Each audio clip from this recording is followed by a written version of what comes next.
Albert Ecker siempre estaba dispuesto a descubrir la verdad. Nacido el 5 de abril de 1862, desde que era niño sintió un profundo interés por el mundo que le rodeaba. Un niño curioso que, inspirado por los libros de aventuras que su padre solía leerle, se propuso a descubrir las historias que el mundo ocultaba. Descubrir ciudades antiguas, pueblos ocultos, descubrir tesoros que nadie más había podido encontrar. Fue esta fascinación infantil por la que Albert decidió, posteriormente, dedicarse al estudio de la historia y a la arqueología. Fue un estudiante bastante destacado en la universidad, lo que le valió ser uno de los alumnos con mejores calificaciones, no solo de su carrera, sino de toda la escuela en general, recibiendo bastantes reconocimientos escolares. Al graduarse con honores, Albert dio rienda suelta a una de sus mayores metas, o, dicho por él mismo, uno de sus mayores sueños de la niñez: viajar para descubrir el pasado del mundo.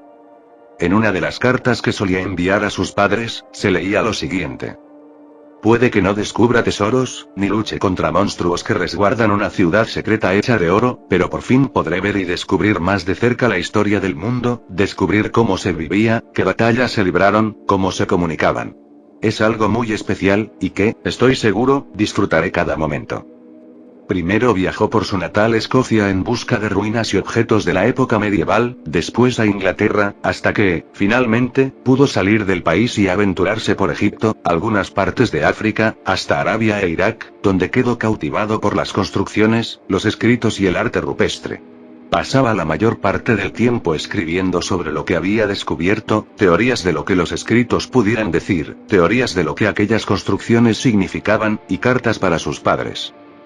Pese a todo el entusiasmo y alegría, muchos de sus compañeros contaban que era un hombre solitario, al que se le dificultaba entablar conversación y muy centrado en su trabajo, soledad que, acorde a los testimonios, le afectaba visiblemente. Tenía pocos amigos, y sus relaciones sentimentales no llegaban a durar mucho por los constantes viajes y la pesadez de su trabajo, llegando muchas veces a casa cansado, sin hacer otra cosa más que dormir, comer y leer. Se tiene la teoría de que usaba el trabajo como una especie de escapismo, y que sufría una depresión leve, pero nunca se ha confirmado. Pasaron los años, y Ecker siguió viajando y recolectando historias de la antigüedad. Sin embargo, nadie pudo prever lo que pasaría durante ese viaje a Argelia. 13 de septiembre de 1907. Albert y su equipo se encontraban indagando en una cueva, en cuyo interior lograron encontrar arte rupestre y algunas vasijas. Ecker se encontraba en el final de la cueva, en donde aparentemente solo se podría encontrar grandes rocas. Al verlo, Daniel Walsh, uno de sus compañeros, le preguntó el por qué estaba mirando tanto la pared rocosa, a lo que Ecker le mencionó que no creía que esa fuera el verdadero final del túnel, pues había sentido una ligera brisa. Dijo que estaba seguro de que detrás de esas rocas la cueva seguía y que había más cosas. Daniel le respondió que era posible, pero que tardarían demasiado en removerlo, sin mencionar que podía ser peligroso y que también sería posible que no hubiera nada. Albert le dio la razón a Daniel por un breve instante y regresó al lugar de trabajo, pero en menos de un minuto se le ocurrió algo. No iba a dejar que una pared de piedras le quitara esa inquietud por saber lo que había detrás. Procurando ser cauteloso, agarró un martillo de gran grosor y un cincel, fue a la roca que consideró la más débil y comenzó a golpearla de la parte inferior con bastante fuerza y rapidez. Sus compañeros, al escucharlo, trataron de detenerlo, pero era demasiado tarde. La roca se debilitó y comenzó a caer. Ecker y sus compañeros corrieron fuera de la cueva. No sé qué carajo le pasó a Albert por la cabeza en ese momento, escribía Austin Harris en una extensa bitácora, la cual ha sido la base principal para reconstruir este relato. Picó esa pared de roca sin autorización y sin el procedimiento adecuado. Alguien pudo salir herido. Cuando salimos de la cueva, todos estábamos enojados con él. Algunos le reclamamos, algunos lo insultaron, otros le recalcaban la estupidez que había hecho. Pese al enojo y las reclamaciones, Albert entró a la cueva a toda velocidad. Algunos de sus compañeros fueron tras él para detenerlo. Cuando llegaron, notaron a Albert quieto, de pie, frente a un largo y oscuro pasadizo. Todo este tiempo tuvo razón, la cueva seguía. Ecker volteó, mostrando una gran sonrisa, mientras que sus compañeros se encontraban sorprendidos. Después de preparar todo, Albert, acompañado de otros 5 hombres, fueron a investigar las profundidades de la cueva. Al principio lograron encontrar más pinturas y algunos objetos como platos, vasijas y lo que parecían ser vasos rotos, pero todo se volvió más raro conforme avanzaban más. Los dibujos, que al inicio parecían retratar el día a día de las antiguas civilizaciones, se transformaban en dibujos notoriamente violentos de personas asesinadas, líneas sin sentido trazadas con ira hechas con pintura y, de forma sorprendente, sangre seca, dibujos de lo que parecía ser un ser divino, cuyos rasgos, por su antigüedad, era imposible distinguir, y lo que parecían ser escritos. Al adentrarse más, encontraron algunos huesos humanos, armas punzantes y lo que parecía ser bastante sangre. Los huesos mostraban signos de bastante violencia. Los cráneos, sobre todo, eran los más notorios, pues estaban rotos de la parte frontal, como si algo muy pesado les hubiera caído. Lo descubierto en la cueva había dejado perplejo al pequeño grupo de arqueólogos, incluyendo a Albert, quien, pese a estar feliz por el hallazgo, se encontraba asustado.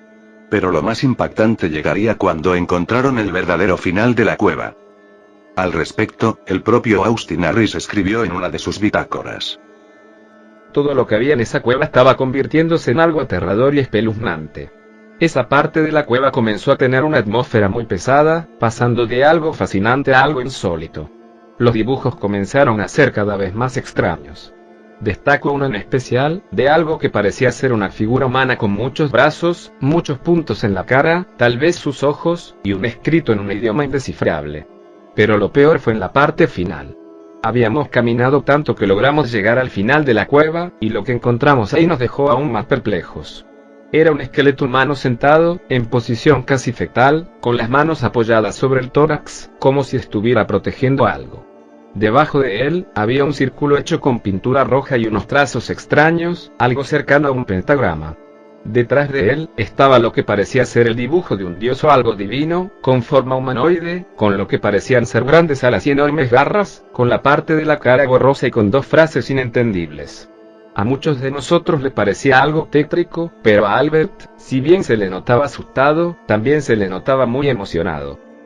Pese a la advertencia de Daniel de no tocar nada, Albert se acercó al esqueleto y vio que lo que estaba sosteniendo era algo cristalino, aunque no se lograba distinguir por el polvo. De una forma igualmente negligente, Ecker tocó las manos del esqueleto y las comenzó a abrir. No tardó mucho en hacerse con el objeto. Agarró un trapo y comenzó a limpiarlo. Al terminar, pudo ver lo que era en realidad. Era una especie de bola de cristal de un color verde muy fuerte, con tonos azules, negros, amarillos y blancos. Estaba hecho de tal forma que parecía un ojo. Era un objeto extraño, pero hermoso a la vez. Albert quedó fascinado con el objeto. Sus compañeros, al ver aquel descubrimiento, olvidaron por un momento el enfado que sintieron al ver que Albert manipulaba el esqueleto. Todos los presentes se quedaron maravillados, y el sentimiento de miedo al ver los restos con claras señales de ser asesinatos pasó a segundo plano. Daniel, en una de sus cartas, mencionaba el hecho de la siguiente manera: era una especie de bola de cristal, pero era extraña. Estaba hecho de tal forma que los colores que había en su interior parecían hacer la pupila del ojo de un reptil. Ninguno de nosotros había visto algo similar, ni siquiera en las antiguas reliquias egipcias había algo parecido. Al verla, y apresurándome a sacar conclusiones, pareciese que fue hecha hace unos 300 años, pero, para ser una pieza que ha estado enterrada durante mucho tiempo, se ha mantenido muy bien conservado, y es aún más extraño saber que este tipo de, podríamos decir, arte, era imposible de hacer en aquellos años. De una forma muy obvia, no creo que haya sido una persona tratando de jugar una broma. Ecker, como has de imaginar, estaba emocionado. Era la primera vez que descubría algo inusual, algo que no fueran ruinas, escritos o pinturas. Esto es algo completamente nuevo, incluso para nosotros. Algunos de sus compañeros le pidieron a Albert que se les prestara por un momento aquel objeto, pues la curiosidad por examinarlo durante el camino era grande, pero él se negó con un claro nerviosismo, diciendo que este era un descubrimiento suyo y que él quería hacer todas las investigaciones al respecto. Sus compañeros no estaban del todo de acuerdo, pero dejaron que se lo llevara. Albert guardó la esfera y, para finalizar el trabajo, el equipo tomó algunas fotografías. Hasta hoy, ninguna de estas imágenes ha salido a la luz. Una vez regresando al campamento, a las 9:30 de la noche, todos notaron que, desde que llegaron, Albert no había salido de su tienda. Para algunos no era de extrañar, pues una de sus mayores fantasías se había cumplido y creían que solo era momentáneo, otros se estaban preocupando, pues no había salido a comer y temían que se hiciera más retraído. Al día siguiente, el equipo vio a Albert afuera de su tienda, con una notoria sonrisa y con los ojos rojizos. No había podido dormir toda la mañana. Algunas personas que se acercaron a preguntar lo que había pasado no les contestaba. A otras, en cambio, sí.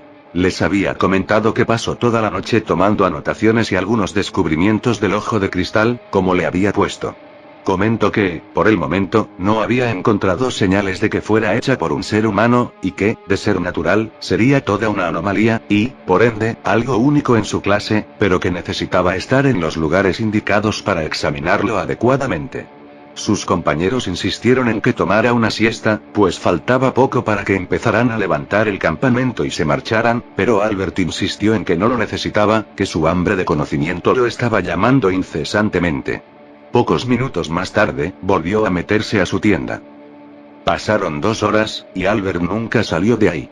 Cerca de la 1 de la tarde, y el grupo comenzó a recoger las carpas. Austin Harris, junto a Daniel Walsh, se acercaron a la tienda de Albert para decirle que ya era hora de irse. En su bitácora, Harris describe el momento de esta manera. Daniel y yo nos habíamos percatado que, pese a ya estar recogiendo las cosas, Albert no había salido de su tienda de acampar. Ambos, preocupados, fuimos a su tienda de acampar y preguntamos si estaba bien. Albert no respondió. Le volvimos a preguntar, pero fue lo mismo. Impaciente, busqué el cierre de la puerta, y, al encontrarla, la abrí. Lo que vi fue, si soy sincero, extraño. Albert estaba sentado, muy sudoroso y con un cansancio muy notorio. Tenía los ojos rojos y llorosos, y unas ojeras muy marcadas. Parecía como si no hubiera dormido por días. En el suelo había papeles rotos, que, por lo poco que recuerdo, eran simples rayones. Le pregunté qué había pasado, y solo se limitó a decir que había estado toda la noche estudiando la esfera.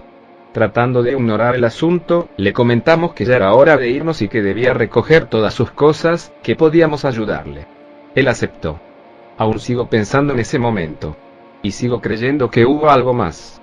Algo que muy probablemente no quiso decirnos. Al terminar de recoger la tienda de campaña y de guardar sus cosas, el grupo partió hacia la ciudad. Por lo que se dice, Ecker nunca soltó el objeto. El próximo viaje sería hasta el día siguiente, así que muchos aprovecharían para conocer un poco la ciudad y despejarse un poco del trabajo tan pesado que habían tenido. Y así lo hicieron, al menos la enorme mayoría del grupo. Por lo que se llega a decir en las bitácoras y en cartas, Albert, notablemente cansado, se quedó en la habitación donde se hospedaba, supuestamente, para dormir y descansar. Se le ofreció que algún compañero resguardara la esfera, pero Ecker se negó rotundamente, diciendo algo extraño. Estoy cerca de saber la verdad. Eran cerca de las 12:30 de la mañana, y todos estaban regresando al hotel. Había sido una noche de mucho conocimiento y, para algunos, de alcohol. Todos estaban cansados y solo esperaban el amanecer para irse finalmente a sus casas. Daniel Walsh, quien era el más sobrio del grupo, fue a revisar cómo estaba Albert. Al ir a su habitación, lo que encontró lo asustó y le preocupó bastante. Así lo describía en una de sus bitácoras. Cuando llegamos, les comenté a los chicos que iba a ver a Albert. El pobre, por lo que nos dijo, no había dormido la noche anterior por estar estudiando aquel extraño objeto que encontramos en la cueva, y se había quedado a descansar. Fui a su habitación, la número 35, y, de primeras, noté que la puerta estaba entreabierta, algo que se me hizo extraño y encendió mis alertas. Abrí la puerta con mucho cuidado, y lo que vi me dejó atónito. Su habitación estaba hecha un desastre. Las sábanas de la cama se encontraban tiradas, había agua en el suelo, las paredes tenían arañazos, algunos con sangre, y había papeles por todas partes. Pero lo que más me dejó pasmado fue lo que había en una de las paredes. Era, por decirlo así, una pintura hecha con tiza roja de un ojo rodeado de, al parecer, rayos, acompañados de figuras extrañas, parecidas a las runas vikingas, y debajo, había una especie de texto en un idioma que desconozco. En el suelo, en medio de un círculo hecho, igualmente, con tiza roja, se encontraba Albert, sentado, como si estuviera meditando, sosteniendo con ambas manos la esfera, mirándola fijamente con unos rojizos y llorosos ojos. Si mi memoria no me falla, también llegué a escuchar que murmuraba cosas inentendibles. No sabía qué hacer. Me quedé congelado por aquella escena, y creía que si le interrumpía en lo que sea que estuviera haciendo me iría muy mal. Pero tampoco quería dejarlo así. Después de pensarlo unos 2 minutos, decidí tomar acción. Me acerqué con mucho cuidado, procurando no hacer ruido, aún así, estaba preparado para cualquier ataque. Al estar cerca, le pregunté con voz baja si estaba bien. Me hizo caso omiso. Le volví a preguntar, esta vez un poco más fuerte, recibiendo, nuevamente, su silencio. Estaba nervioso. No quería tocarle, pues no sabía cómo iba a reaccionar. Le hablé más fuerte, y, esta vez, reaccionó. Fue como si se hubiera despertado de un sueño profundo. Respiró profundamente, casi haciendo un grito de agonía. Se podía ver que estaba desorientado y confundido. Soltó el ojo de cristal, haciendo que impactara contra el suelo. Extrañamente no se rompió. Atónito, Ecker me preguntó qué había pasado. Le conté que no lo sabía, que solo lo había encontrado en una posición rara mirando la esfera. No tardó mucho para que Albert empezara a llorar. Iba a decirle que se tranquilizara, pero antes de soltar algo de mi boca, él me comentó algo que de vez en cuando me hace ruido. He visto cosas horribles. Diría que son pesadillas de las más horribles que he tenido, pero no, estos no fueron sueños. Fueron revelaciones. Creerás que estoy loco, pero el ojo me ha revelado muchas cosas. Me habla y me hace ver cosas que solo afectan mi mente más y más. Le pregunté qué le había revelado el ojo, a lo que respondió. Me ha hecho ver las estrellas.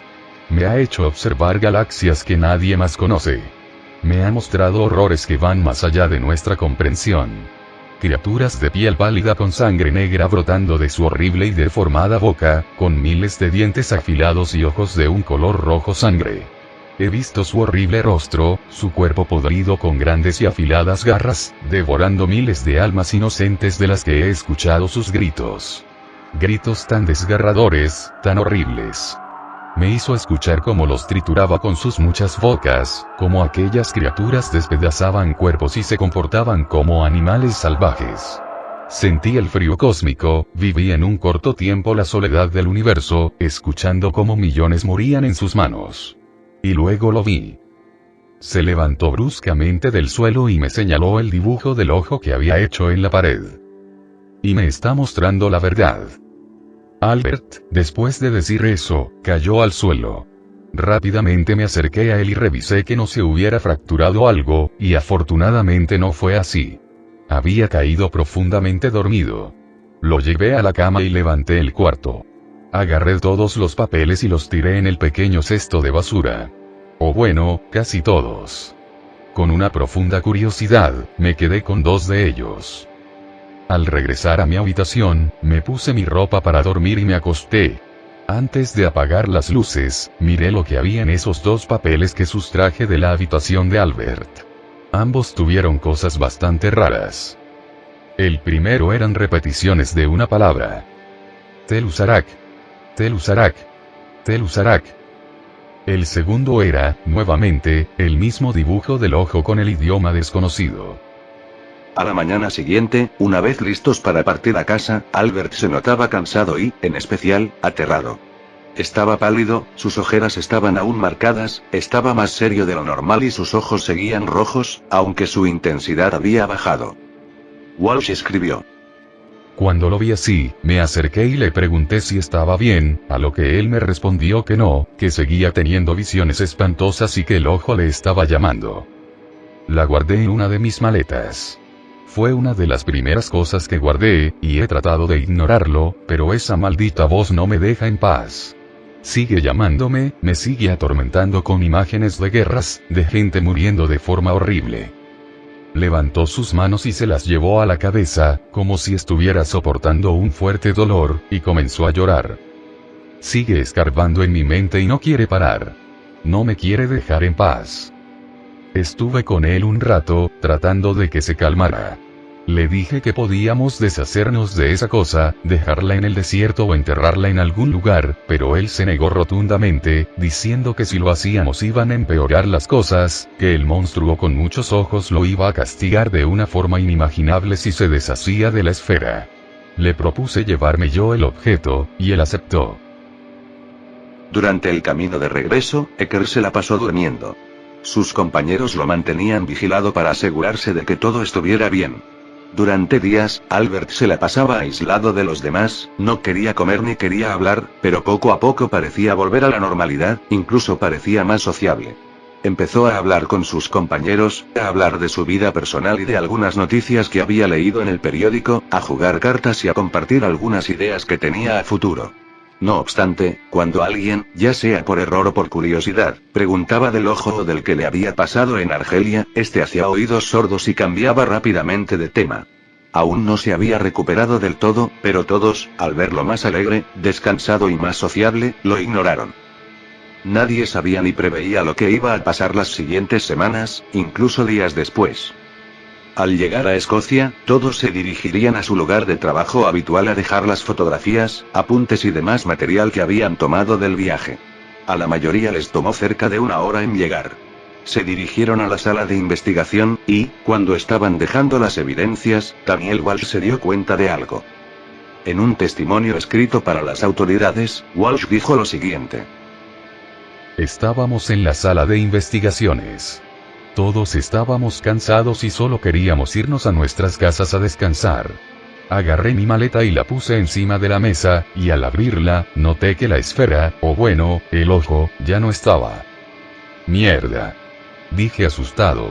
Por un momento creí que lo había perdido en el camino, pero rápidamente recordé que esa maleta no la había tocado durante el viaje, que estaba bien cerrada y que estaba en un lugar del que era imposible que cayera. Hasta que recordé que, de entre todos nosotros, solo 2 personas sabíamos dónde estaba guardado el objeto. ¿Albert está aquí? Pregunté a los que estaban en el edificio. ¿Alguien ha visto a Albert? ¿Alguien sabe dónde está Albert Ecker? Nadie lo había visto. Rápidamente salí a buscarlo. El primer lugar al que me dirigí fue a su casa. No había nadie. Recorrí gran parte de su vecindario, preguntando si alguien lo había visto, y todos me contestaron que no. Recorrí parte del vecindario, pregunté a algunos amigos suyos y algunas personas con las que hablaba en el trabajo, pero ninguno sabía dónde estaba. Pasé unos cuantos días más tratando de localizarlo, incluso tuve ayuda de nuestro trabajo, pero todo fue en vano. Y, por un breve periodo de tiempo, unas 3 semanas o un mes, depende de la fuente, Albert Ecker había desaparecido. Durante el lapso mencionado, las investigaciones policiales habían arrojado varias hipótesis del que le había ocurrido, desde un brote psicótico del tipo demencia precoz hasta el simplemente estar fingiendo para poder quedarse con el objeto y sacar remuneración económica en el mercado negro. En cualquier caso, la teoría que más se apoyaba era la del brote psicótico. Pasaron los días, y parecería que a Albert nunca lo iban a encontrar. Entre la frustración y la tristeza, David Walsh se preguntaba diariamente a dónde había ido.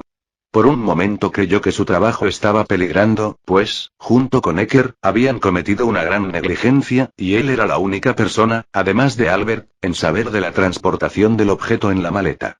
Y por un momento fue así, pues fue acusado de complicidad y se sospechaba bastante que se había coludido con Ecker para robar el objeto y salir con una gran suma de dinero. No obstante, tanto en esas semanas hasta la investigación posterior, se logró demostrar que David no había tenido algún tipo de contacto, relación o interés en el mercado negro. Las mismas autoridades afirmaron que el caso era bastante extraño, pues, al igual que con Walsh, Albert no tenía ningún antecedente o vínculo que lo conectara con el tráfico de objetos históricos. Tampoco se encontraron antecedentes de familiares con enfermedades mentales, y su deterioro parecía ser más repentino que gradual. El caso no hizo otra cosa más que volverse aún más extraño después de 3 o 4 semanas de iniciar la investigación, pues estaban por encontrar algo que nadie pudo haber imaginado. Empezó con un reporte a la policía. Una mujer había acudido a una de las comisarías a reportar a un vecino que estaba haciendo mucho escándalo desde hace días.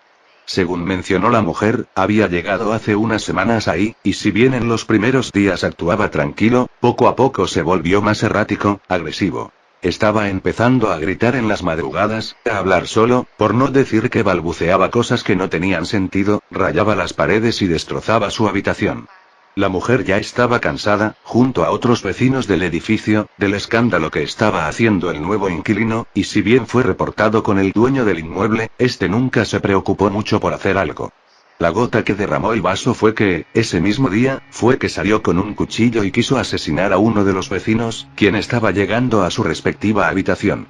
El vecino, por fortuna, no recibió ningún daño, mientras que el hombre que le quería asesinar se dirigió nuevamente a su casa visiblemente asustado.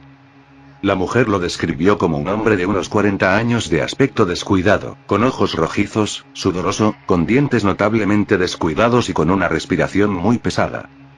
Pero algo llamó fuertemente la atención de la policía. Aquella mujer mencionó que lo que ese extraño vecino gritaba bastantes veces, según lograba entender, era algo como: Inquina, Ador Telantar, Telusarak. Teimin Ador Khan. Cuando el agente escuchó la palabra Telusarak, algo se activó en él. Volvió a preguntar si Telusarak era una de las palabras que había dicho el hombre, a lo que ella afirmó que sí. Y con eso, se confirmó que aquel hombre era el mismo que estaban buscando hace semanas. El oficial William Walker procedió a dar el aviso a sus compañeros, y rápidamente fueron a edificio a arrestar a Albert. El plan que habían tramado era sencillo. 2 oficiales entrarían a la habitación, con el segundo tratando de esconderse, ir a donde Albert, le haría entrar en razón y el arresto se daría con éxito. En caso de no ser así y que estuviera armado, lograra tuviera a alguien de rehén o quisiera hacerles el más mínimo daño, el otro compañero saldría para ayudarle. Al llegar, Walker y su compañero, Jeremy Fowler, se dirigieron a la habitación, junto con una patrulla más por si la operación se salía de control. Estando en la puerta 182, ambos cargaron sus armas y se posicionaron. La primera señal de que algo andaba mal era que la puerta estaba abierta, emparejada. La segunda fue el notorio olor a basura y posiblemente a otras cosas, y la tercera fue el camino de sangre que había en el piso. Ambos agentes, nerviosos, continuaron con el arresto. Al entrar, notaron que el cuarto estaba hecho un completo desastre. Había agua por todos lados, las bombillas estaban rotas o, en su defecto, parpadeando, pedazos de vidrio, papel, virutas de lápiz y pintura adornaban el piso, y el olor era aún más fuerte. Un penetrante olor a putrefacción y humedad. Al dar unos cuantos pasos más, se dieron cuenta de que, en las paredes, había extraños dibujos hechos con tiza roja y negra. Los dibujos eran extraños. Eran en su mayoría ojos con supuestos escritos en un idioma desconocido alrededor. Otros, aunque menores, mostraban una extraña silueta de cuerpo desvanecido, con enormes brazos y ojos sin pupila.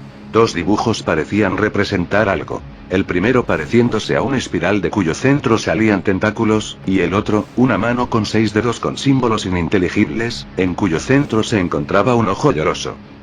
William y Jeremy se quedaron petrificados, pero lo peor estaba por venir. Caminando hacia la habitación de Albert, lo que presenciaron fue, según escribieron en los archivos policiales, la peor y más extraña escena que habían visto en sus vidas. De las 2 descripciones, la de Walker es la más detallada, con él describiéndola así. Lo que había en esa habitación me dejó completamente aterrado. Era una habitación oscura, iluminada solo con velas de color rojo. La cama había sido retirada y puesta de lado en donde debería estar el ropero. Las paredes estaban cubiertas por dibujos de ojos, tentáculos, estrellas y manos, acompañados de frases inentendibles. En el centro de la habitación, estaba un extraño símbolo, parecida a la estrella de Belén, aunque con más picos, encerrado en un círculo con los mismos dibujos de las paredes. En medio estaba Albert sosteniendo un cuchillo, con los ojos completamente rojizos, el pelo descuidado y grasiento, con mucho sudor en su cuerpo, con los dientes podridos y piel pálida, con el cuerpo manchado totalmente de sangre mientras susurraba algo, y, junto a él, el cuerpo de uno de los vecinos abierto del tórax. Le había quitado los ojos, la lengua, y estaba por sacarle algunos órganos. En el techo había una frase extraña, la única que se pudo transcribir, pero del que nadie sabe su significado. Telus Bokiter Tin Marek. Titar Fotror Tin Timattelar. Telmir Tindok, Timir Tindok. Kraingar Grisbenkel. Ambos policías sacaron sus armas y apuntaron a la ahora irreconocible Albert Decker, aquel hombre que alguna vez tuvo un espíritu aventurero, con un gran apetito por la historia, el pasado y las antiguas civilizaciones, aquel que era un buen compañero y amigo, ahora se había vuelto completamente loco. Walker le dijo que levantara las manos y dejara el cuchillo en el suelo, a lo que Albert obedeció. Según se cuenta en los archivos, miró fijamente a los oficiales, dibujando poco a poco una aterradora e incómoda sonrisa. Al poco tiempo, comenzó a reírse. Walker le preguntó qué era tan gracioso, a lo que Albert respondió con lo siguiente. Que ustedes, nadie, sabe que somos una especie condenada. No somos más que seres insignificantes para el universo. No somos más que un experimento fallido del que Dios se avergüenza de crear, y de los que ellos se ríen constantemente. ¿Han escuchado su risa alguna vez? Es una risa horripilante, burlona y fría que no cesa nunca, que siempre tengo que escuchar a cada paso que doy, que no me deja en paz nunca y que nunca calla. Albert se puso las manos en la cabeza, gritando un poco. Pero él me ha mostrado la verdad. Una parte de la verdad. Él es quien me ha mostrado cosas que nadie más ha visto, y que nadie quiere ver. Tantos días teniendo sueños horribles de la humanidad siendo destruida, tantas visiones de la muerte del universo, de darme cuenta de que Dios nos ha dejado, no solo por vergüenza. Dios tiene miedo de él. Sabe que si se atreve a siquiera nombrarlo, estará perdido, al igual que todos nosotros, al igual que todas aquellas civilizaciones desconocidas, masacradas, exterminadas y olvidadas con el tiempo por querer hacerle frente a alguien superior en todo sentido.